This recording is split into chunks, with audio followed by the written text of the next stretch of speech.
7 en punto de la mañana, 7 en punto de la mañana.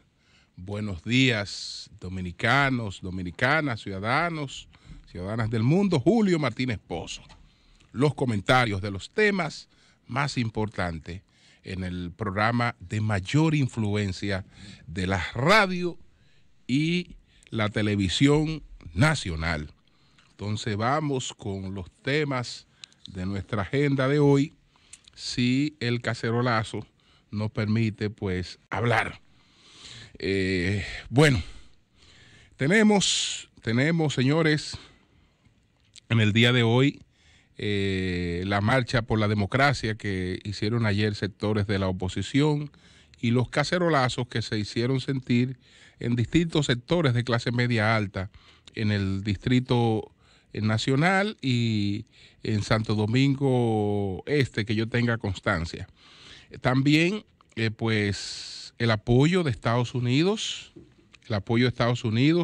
a las elecciones del 15 de marzo y la decisión que puso la investigación de los posibles sabotajes al voto automatizado en manos de la OEA.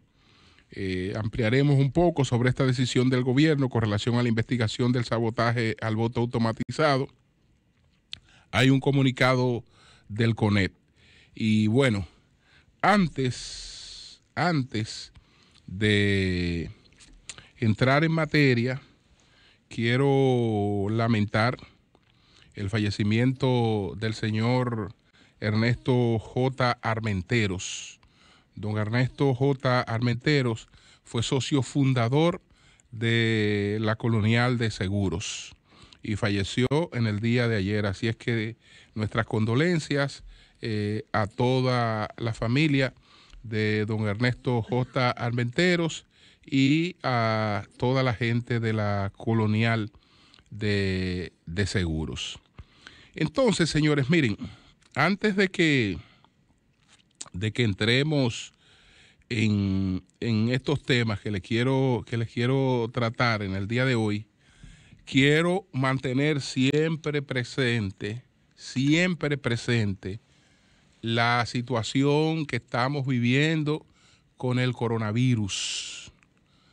No tenemos el primer caso en la República Dominicana, pero para nada somos ajenos a tenerlo y tampoco ajenos a las secuelas, a la posible, a las secuelas económicas, no solo ya a la posibilidad de que hayan casos de coronavirus en la República Dominicana, sino las secuelas económicas. Ayer Italia tuvo que en algunos lugares cerrar las escuelas, cerrar los teatros, cerrar los cines, y hubo que clausurar el Festival de Venecia, porque Italia se ha convertido ahora en el país europeo con mayor casos reportados de coronavirus. Tiene unos 132 casos y tengo entendido que 2 muertos. Entonces, fíjense cómo ahí hay actividades económicas seriamente afectadas. El viernes yo ofrecía el dato de que solamente en las líneas aéreas las pérdidas iban por encima de los 30,000 millones de dólares. Por encima de los 30,000 millones de dólares las pérdidas en el caso de las líneas aéreas. Entonces, el sábado, aquí mismo en esta emisora, en el programa Sábado de Consultas, escuché una información que ofreció el mercadólogo y empresario Ricky Michel Presbot sobre otro tema donde el coronavirus estaba teniendo una incidencia pues económica desastrosa. Es en el caso de las universidades en Estados Unidos. El caso de las universidades. ¿Usted sabe qué pasa con las universidades en Estados Unidos? En Estados Unidos hay 350,000, el dato que le ofrecía, 350,000 estudiantes chinos. Esos estudiantes pagan su anualidad en las universidades, que para ellos como extranjeros es $75,000 al año, y la pagan con anticipación. Bueno, este año, esas universidades no han contado con esa presencia, con ese pago de estos 350,000 estudiantes chinos, y eso para esas universidades se está representando pérdida por el orden de los $26,000 millones.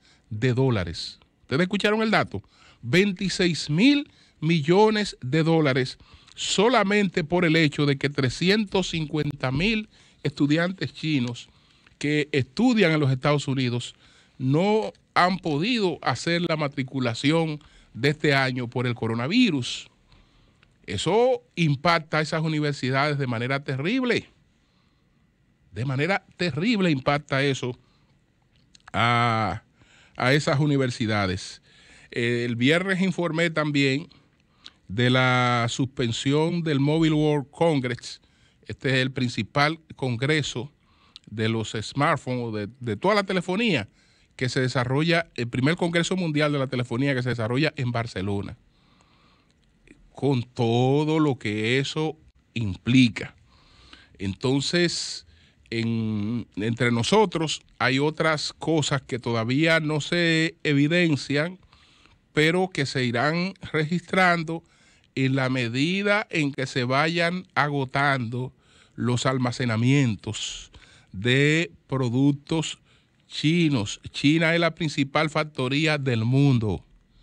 Todo lo que usamos, aunque sean marcas estadounidenses, proviene de China. Todo lo que usamos, lo que yo tengo aquí sobre esta mesa, todo proviene de China, aunque son marcas estadounidenses. Entonces, con esa factoría paralizada, estamos hablando de escasez, estamos hablando de encarecimiento de los mismos productos. Estamos hablando de la posibilidad de que el coronavirus nos comunique a todos un impacto inflacionario y de escasez. Y eso hay que prevenirlo y tomar las medidas del lugar. Eso es aparte del tema de su incidencia y de su letalidad, que decía Xi Jinping que ha sido hasta ahora la mayor epidemia que haya enfrentado la República Popular China después del triunfo de la revolución de Mao Zedong en el año de 1949. Eso es mucho decir. Eso es mucho decir. Pero bueno, señores, vámonos al tema primero de la marcha que hicieron ayer sectores de la oposición, y después vamos al tema de los cacerolazos. Con relación a la marcha de la oposición, pues ocurrió más o menos lo que el que tiene experiencia política sabe que iba a ocurrir. Es una marcha, con presencia de miles de millones, de varios miles de personas, pero no con el impacto que tienen esas propias organizaciones. El mismo Partido Revolucionario Moderno, dedicado a organizar una marcha, puede hacer una marcha mucho más grande y mucho más impactante que esa, y tiene capacidad de sobra. Es decir, yo no vengo al cuestionamiento de su capacidad de movilización, sino que lo de ayer es una convocatoria. Como es una convocatoria colectiva, la gente, los líderes meten un poco el brazo para no tener una presencia muy disminuida frente a los otros, pero no es una actividad propia en la que se desborden los recursos que son necesarios para hacer una actividad impactante.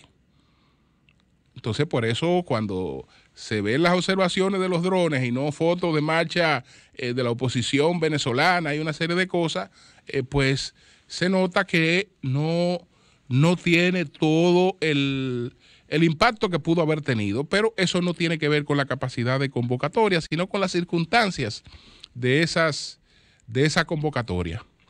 Entonces, si algo le convendría al gobierno o al partido de gobierno, es que la oposición convoque actividades conjuntas con más frecuencia, porque las actividades conjuntas son las que permiten establecer las diferencias que tienen entre ellos, que aunque supuestamente hay objetivos comunes, hay serias diferencias. Y entonces en ese ambiente estamos hablando de que ganar elecciones que se ganan, en este caso por mayoría de votos, contra un partido fuerte, no es tan fácil. No es tan fácil. Por ejemplo, fíjense que ahí se destacan varios niveles de contradicciones. El primer caso, que es un caso que yo creo que es hasta abusivo, es el caso que se da de Ramón Alburquerque con Leonel Fernández. Ramón Alburquerque con Leonel Fernández, es decir, el PRM y el PL y la Fuerza del Pueblo convocan una actividad conjunta para que líderes del PRM le digan ladrón a Leonel, corrupto, como lo hizo Alburquerque en esta actividad, que publicó en su cuenta de Twitter el siguiente mensaje: Leonel no solo es corrupto, sino fundador de la corporación financiera mafiosa del PLD, que buscaba gobernar 44 años. Pero si hoy la divide por razones que fuera, hay que aprovecharlo para desmantelarla. Es decir, que él presenta a Leonel como un corrupto, jefe que fundó una mafia, y el PRM lo tiene de cerca para contribuir a destruir la mafia que él fundó. Para eso es que lo tienen ahí a Leonel Fernández, de acuerdo a lo que dice una de las principales figuras del Partido Revolucionario Moderno. Ustedes saben, señores, que los partidos moderan el discurso de sus voceros y para cada coyuntura establecen más o menos cuál es la tonalidad con la que se va a producir un vocero, porque ¿cómo diablos yo hago una convocatoria con una persona que me aparezco unida con él en torno a un objetivo para decir que esa persona es un ladrón, para decir que es un corrupto y que ese corrupto lo tenemos aquí para que nos ayude a destruir a los otros corruptos? Eso realmente es una cosa inexplicable, pero bueno, ahí Leonel Fernández y sus seguidores saben lo que él espera, si ellos contribuyesen a que la gente que piensa así de ellos sea la que gane unas elecciones, porque lo van a tratar como lo que ellos creen que ellos son, como lo que dice Alburquerque, hablando con franqueza lo que él piensa de el doctor Leonel Fernández. Pero está el mismo choque de Guillermo Moreno con Alburquerque, que Alburquerque les reprocha a Moreno el que se crea como una oveja negra solitaria, que se crea más serio que todo el mundo, y le llama tonto útil. Y entonces Moreno le dice que si los cuestionamientos vienen de una persona que tiene tantas pendencias como Alburquerque, él se siente honrado. Fíjese que ayer no tuvo que hablar ningún líder del PLD para referirse a los opositores. No, ninguno. Ellos mismos se dijeron entre sí las cosas que deslucían su propia actividad. Entonces, pero está el choque Moreno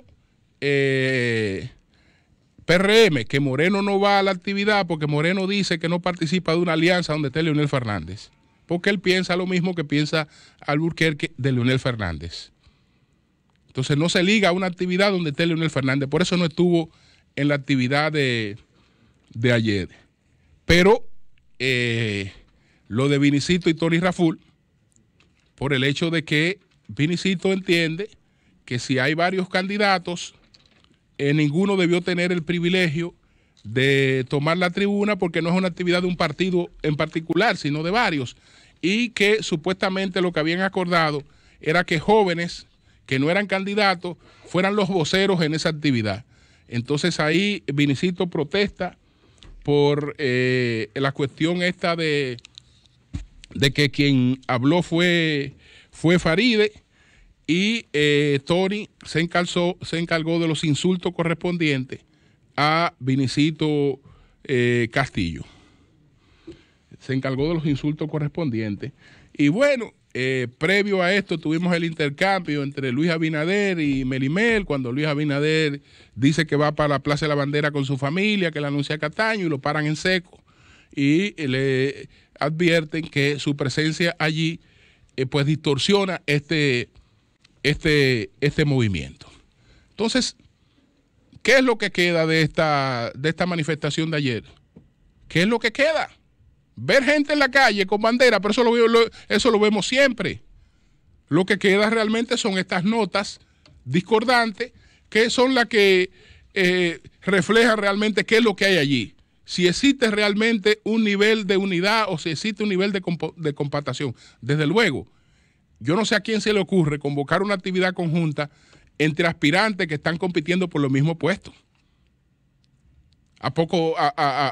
En un escenario preelectoral. Eso no tiene mucho sentido. Pero vayamos al tema de los cacerolazos, que ayer se hicieron sentir en sectores de clase media alta, en el Distrito Nacional, en 3 oportunidades, porque esto está previamente coordinado por las redes sociales. Bueno, es un método de protesta pacífica. Y yo entiendo que todos los medios de desahogo pacífico que tenga una sociedad, pues hay que respetarlo. Sin embargo, sería importante hacer algunas advertencias sobre el tema de los cacerolazos, sobre todo a quienes están haciendo eso, que es a quienes menos le luce hacer eso. A quienes menos le luce hacer eso. ¿Por qué? Porque cuando estamos hablando de cacerolazo, estamos hablando de protestas que tienen que ver con el tema de la inflación. República Dominicana ha tenido un crecimiento económico con muy bajos niveles de inflación. Muy bajos niveles de inflación. Aquí no hay problema de desabastecimiento de alimentos.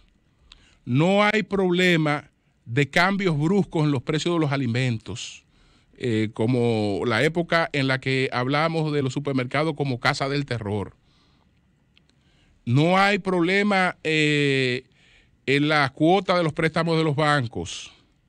Es decir, hay una serie de variables que tienen que ver con la estabilidad económica que aquí no están dando problemas, a menos que no nos dediquemos a llamar a esos problemas. Y entonces hay que advertir que no es lo mismo llamar al diablo que verlo llegar. No es lo mismo llamar al diablo que verlo llegar. ¿Por qué? Porque hay cosas que la gente ni siquiera se da cuenta. Yo veía, por ejemplo, ayer que vi, cuando sentí los cacerolazos, doy un vistazo ahí con cierta discreción y veo hacia la calle El Retiro de Piantini. Veo hacia la calle del Retiro de Piantini, donde hay como 20 torres nuevas, y veía allí alguna gente que estaba tocando cacerolas, porque, bueno, en distintas torres se han integrado unos cuantos vecinos, y los vecinos que no tocan no suenan. Es decir, lo que suenan son lo que tocan, de manera que si 5 en una torre, si 6 en una torre están tocando, estaba tocando esa torre porque los otros que no estaban tocando no suenan. Para los fines del lugar, eso era lo que estaba tocando. Pero al observar eso, yo me preguntaba, esas personas que están ahí y que viven en esas torres, ¿creen que viven ahí porque ellos tienen su dinero y produjeron su dinero y con su dinero ellos están ahí? Es verdad. Es verdad que lo primero que usted tiene que hacer es producir su dinero para poder vivir con ciertas comodidades. Pero no solo con producir dinero para vivir con ciertas comodidades usted puede adquirir un bien como ese. Para usted adquirir un bien como ese, usted necesita... ¿Por qué esa calle que le llamaban El Retiro? Hoy es la calle de las grandes torres. Ahí no hay... El Retiro era porque eso era un remanso de paz. Y lo que había era una iglesia, una cosa... Era El Retiro. ¿Por qué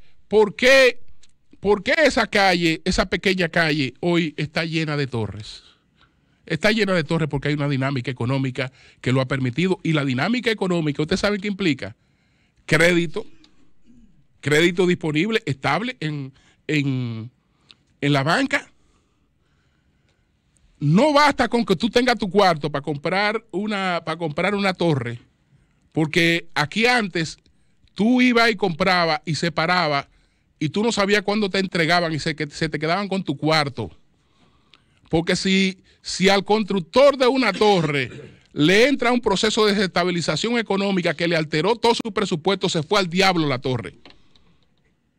Se fue al diablo la torre. Es decir, él la puede hacer en dos años y 6 meses, o en un año, qué sé yo, pero vamos a poner 2 años. Él la puede hacer en 2 años, pero solamente la puede hacer en 2 años si hay estabilidad económica. Y la inversión que usted hizo ahí, al separarla, comprarla, solamente está garantizada si hay estabilidad económica. Entonces, aunque haya cosas que uno cree que no se asocian con uno, sí se asocian con uno. Sí se asocian con uno. Es decir, aquí hay una estabilidad económica que no debemos ponerla en juego independientemente de que seamos críticos frente a muchas otras cosas que ocurren en nuestro país. Entonces, quería hacer esa advertencia. Lo demás es espectáculo. Espectáculo porque los medios se han dejado usar de tonto útil, porque resulta que hay reseña de lo que ocurre en distintos sectores, pero la reseña que ponen los medios es la de una aplicación. No hay posibilidad con un celular de tú tomar esa ambientación de ese ruido sin que todo el ruido del ambiente esté presente ahí. Si no, eso nada más es con una aplicación, pero los medios lo saben. Pero ¿cómo que esto es lo que ocurrió allí? ¿Cómo lo captaron esto y no tiene ruido de ambiente? No, porque me le pusieron una aplicación y la aplicación dice que se está acabando el mundo. Dice que sí, ahí los vecinos, y hubo vecinos que se integraron y vecinos que están en eso y punto. Pero a esos vecinos, les repito, no es lo mismo llamar al diablo que verlo llegar. No es lo mismo llamar al diablo que verlo llegar.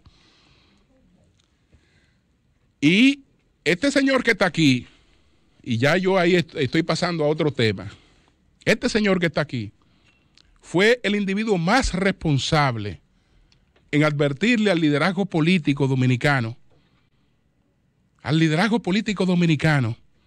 que no le importó que 40 millones de dólares invertidos en los equipos que compró la Junta anterior se fueran al zafacón. Cuando se estaban los planes de eso, yo dije varias veces que el liderazgo político no podía permitir eso. Ahora, que lo iban a permitir porque los 40 millones de dólares eran de un dinero que a nadie le duele. Que a nadie le duele. Pero entonces la Junta anterior hace una inversión en equipos para la basura. Ahora hicimos otra inversión en equipos para la basura. Para la basura. ¿Por qué? Porque ahí primó mucho, y en todo lo que está ocurriendo, primó mucho un error que cometieron los nuevos miembros de la Junta Central Electoral que ellos se dejaron conducir por la malquerencia, el problema personal entre el director de cómputos, que ahora suspendieron, Miguel Ángel García, y Roberto Rosario Márquez. Como allá había un problema personal y Miguel Ángel García fue de manera obstinada a demostrar que esos equipos habían sido un fracaso, aunque los informes que pidió la Junta así no lo establecieron, pues se dio por fracasado a esos equipos, votamos esos cuartos y entonces hicimos una inversión en nuevos equipos que también ahora tenemos que votarlo. Cuando lo que yo planteaba era de que, señores, si empezamos a vivir ya una experiencia, esa experiencia era no del voto automatizado, esa experiencia era del escrutinio automatizado. Si empezamos a vivir una experiencia, los equipos están ahí, ¿por qué no consolidamos esa experiencia? Los informes decían que funcionaron en un 74% y que lo otro que no funcionaron no fue por falla de los equipos. Es decir, nosotros teníamos la plena posibilidad y todo el tiempo de una experiencia que ya había funcionado, perfeccionarla, y que unos cuartos que ya estaban invertidos, pero que a nadie le iban a dar beneficio porque ya estaban invertidos, aprovecharlo. No, lo votamos, pero con la complicidad de todos los políticos. De todos los políticos, incluyendo de esos que están hablando mierda ahora. De todos los políticos, con la complicidad, votamos esos cuartos. Votado. Entonces, ahora de nuevo estamos en la cuestión. Y yo no sé hasta qué punto esas rivalidades pues tienen un impacto en todo esto. No lo sé. No lo sé, porque al que dañan, lo dañan. Al que dañan, lo dañan. Si tú me quieres joder, yo te jodo. Y punto. Entonces, hay el comunicado del CONE. Vamos a leer el comunicado del CONE llamando a un pacto. El sector empresarial, como parte de nuestra sociedad, reitera su compromiso con la preservación y la defensa de la democracia, la libertad de expresión y los derechos fundamentales de todos los dominicanos. Ante los acontecimientos del pasado 16 de febrero, fuimos activos en el establecimiento de un diálogo permanente con los principales actores políticos y las autoridades en busca del equilibrio y del consenso. Escuchamos a todos los ciudadanos, especialmente a nuestros jóvenes, y en ellos vemos el futuro. Nuestro interés es mantener la paz social con la intención de servir de puente en este momento de nuestra historia. Todos anhelamos respuesta. Desde el CONE seguimos con atención la coyuntura electoral y manifestamos nuestra esperanza de los avances logrados hasta el momento. Vemos auspicioso que todas las investigaciones que se llevarán a cabo sean conducidas por entes imparciales de prestigio internacional, como lo son la OEA, IFES y UNIORE.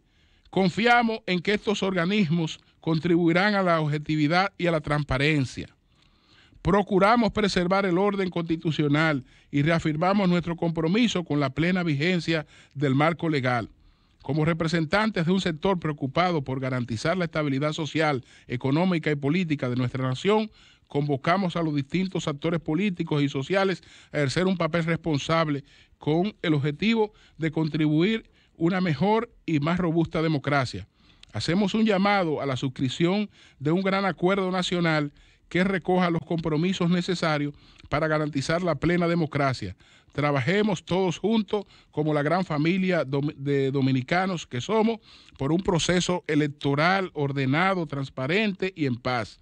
La mayor forma de expresar nuestra voluntad es ejerciendo nuestro derecho al voto. Del mismo modo, hay un pronunciamiento del embajador de Estados Unidos ante los organismos de la OEA, el embajador Carlos Trujillo, que expresa el apoyo de Estados Unidos a dos cosas. Primero, a la investigación, a que el gobierno haya decidido y todo el espectro que se produzca una investigación independiente de lo ocurrido el 16 de febrero, investigación que ya sabemos que está a cargo de la OEA, que con la OEA está el IFE, que es la Fundación Internacional para Sistemas Electorales, y está la Unión Interamericana de Organismos Internacionales, UNIORES. Es decir, Estados Unidos está apoyando esta iniciativa. Pero Estados Unidos también, decía Trujillo, está apoyando decididamente la celebración de elecciones el 15 de marzo. Y entiende que todos los dominicanos deben contribuir con su participación a esas elecciones. Hay elecciones el 15 de marzo y las elecciones entonces se deciden con votos.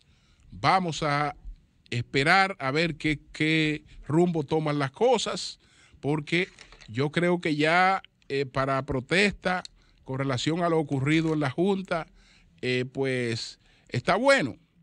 Ahora lo que tenemos que concentrarnos es en que lo que va a ocurrir el 15 de marzo sea lo que más convenga a la democracia dominicana: participación de los electores, definición de los resultados, sean cuales fueren. Cambio y fuera.